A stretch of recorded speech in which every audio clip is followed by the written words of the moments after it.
ठीक है होना। सर, अमेरिका द्वारा आज ट्वीट किया गया उनके मंत्री की तरफ से, और जो हादसा हुआ था उसके बाद एक एक्शन लिया गया है, और जितने भी वर्क परमिट वीजा जिनको दिए गए थे या जो नए लोग गए ट्रक ड्राइवरी कर रहे हैं उनको वहां पर अब बैन कर दिया गया है। क्या कहना चाहेंगे? देखिए, अगर कोई गलती ऐसी हुई है, उस देश के अपने रूल होते हैं, उसके पैरामीटर्स और उसकी ट्रेनिंग होती है, तो हम अगर हम ये कहें कि अगर किसी एक की गलती को आप सारों को ही सजा दो, मेरा ख्याल है ये उस कंट्री के लिए, क्योंकि अल्टीमेटली ये ट्रकिंग जो है ये बैकबोन है किसी भी कंट्री की। और इससे क्योंकि हमारे भारत के लोग और खास करके पंजाबी भाईचारे के लोग जो है वो बहुत जुड़े हुए हैं, उससे बहुत आर्थिक व्यवस्था पर काफ़ी असर पड़ेगा। और मेरा ख्याल है कि गवर्नमेंट ऑफ इंडिया को अप्रोप्रिएट लेवल पे इशू को खड़ा करके मेरा ख्याल है इसका सोल्यूशन निकालना पड़ेगा, नहीं तो ये बहुत ज़्यादा बड़ा नुकसान होगा। अगर बात की जाए, पहले ही अमेरिका ने 50% टैरिफ जो भारत पे लगा रखा है, अब उसके बाद फिर ऐसा एक एक्शन लिया गया, क्योंकि खासकर पंजाब के लोग ज्यादातर विदेश जाते हैं और पंजाब के लोग ही ज्यादातर वहां पे आके ट्रक ड्राइवरी भी करते हैं, तो ऐसे में उनको अब और जो दिक्कतों और मुश्किलों का सामना करना पड़ेगा, तो उसे लेकर कैसे देखें? नहीं, देखो, अगर ह्यूमन एरर हुआ भी है किसी से, इसका मतलब आप पूरी कम्युनिटी को, जहाँ ड्राइविंग कर रहे हैं हमारे यंगस्टर्स, उनको आप टोटली बैन नहीं कर सकते। आप उनकी ट्रेनिंग प्रोग्राम को स्ट्रिक्ट कर सकते हो, सख्त कर सकते हो, और किसी भी ऐसे एब्रप्ट फैसले जो है वो किसी भी देश के लिए अच्छे नहीं होते। और मेरा तो यही आग्रह है कि जो गवर्नमेंट ऑफ इंडिया है ये बिल्कुल उनके साथ डिस्कस करके इन चीज़ों को संज्ञान लेना चाहिए और इन चीज़ों को इमीडिएटली रिमूव करवाने की कोशिश करनी चाहिए। नहीं, देखो, उनका रोजगार भी बंद होगा, लेकिन जो टैरिफ रेट्स हैं उस कंट्री के, वो भी उससे प्रभावित होंगे। अल्टीमेटली जो पंजाबी है खास करके, वो ज़्यादा ट्रकिंग जो है वो करते हैं, और मेरा ख्याल है कि किसी कम्युनिटी के साथ ऐसा बर्ताव नहीं होना चाहिए, कोई चाहे दुनिया की कोई कम्युनिटी भी हो। तो मेरा ख्याल है कि हम उनके साथ खड़े हैं, और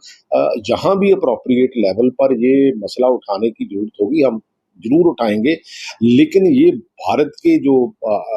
खास करके फॉरेन मिनिस्ट्री है हमारी, जो इनके साथ हमेशा, क्योंकि टाई अप रहता है सारे कंट्रीज के साथ हमारे जो फॉरेन मिनिस्ट्री का, तो मेरा ख्याल है उनको, फॉरेन मिनिस्टर को इमीडिएटली जो है इसके बारे में लिखना भी चाहिए और उसको परसू करके उसको सोल्यूशन भी निकालना चाहिए। सर, आज सुनील जाखड़ द्वारा भी जो कैंप लगाए गए थे, वहां जाने समय उनको जो हिरासत में लिया गया, उनको भी गिरफ्तार कर लिया गया आज। तो बीजेपी जो प्रोटेस्ट वगैरह कर रही है पूरे पंजाब भर में, तो कैसे देखते हैं इसे लेकर के आने वाले समय में जो पंजाब सरकार का जो ये एक्शन चल रहा है बीजेपी के खिलाफ, तो इससे बीजेपी को नुकसान होगा? नहीं, बीजेपी को नुकसान नहीं होगा। आप इसकी पॉलिटिक्स को समझिए, दोनों जो है गांव में ऑलमोस्ट बैन किए हुए हैं लोगों ने, क्योंकि स्पेशली आफ्टर 3 लॉज बीजेपी, लेकिन लैंड पूलिंग के बाद आम आदमी पार्टी, ये आप इसको अगर ओवरऑल देखोगे, ये इकट्ठे होके एक गेम खेल रहे हैं कि ये जो मुकाबला है या जो गांव की तरक्की की बात करती है वो या तो बीजेपी करती है या आम आदमी पार्टी करती है, जब है इसके उल्ट। ये सिर्फ एक मीडिया को उस तरफ उनका ध्यान रखने के लिए, और ये कहीं ना कहीं, क्योंकि अल्टीमेटली जब हम बात करते हैं तो लोग भी ऐसी बात करते हैं, वो स्पेस जो है वो दोनों टीमों के बीच रखते हुए कांग्रेस को और अकाली दल को, मेरा ख्याल है उसमें माइनस दिखाना चाहती है। ये इनका मेन एजेंडा है, क्योंकि अल्टीमेटली ये दोनों ही इवेंट क्रिएट करते हैं, इवेंट क्रिएट करके उसके बाद उसका फायदा लेने की कोशिश करते हैं।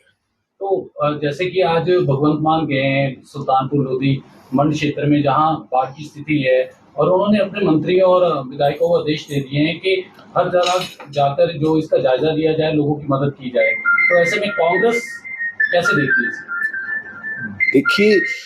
देखो, एक तो चलो बाढ़ का आना एक अनयूजुअल भी होता है, लेकिन बाढ़ आते हुए मेरा ख्याल है कि कैसे कोई प्रिकॉशन ऐसा लिया नहीं जा सकता। ये तो बेसिकली ये ठीक है, किश्ती लेके कभी उधर को इनका कोई मंत्री चले जाता है, कोई उधर को मंत्री चले जाता है। अल्टीमेटली सॉल्यूशन तो इसका बाढ़ से पहले होता है कि यहाँ यहाँ भी प्रॉब्लम है। क्योंकि मेरे को याद है कि राणा इंद्र प्रताप ने कुछ सुझाव दिए थे, अगर कुछ काम किया होता उस एरिया में तो शायद आज ये ऐसी स्थिति उन गांवों की ना होती और उनकी फसलों का नुकसान ना होता। पिछली बार भी जब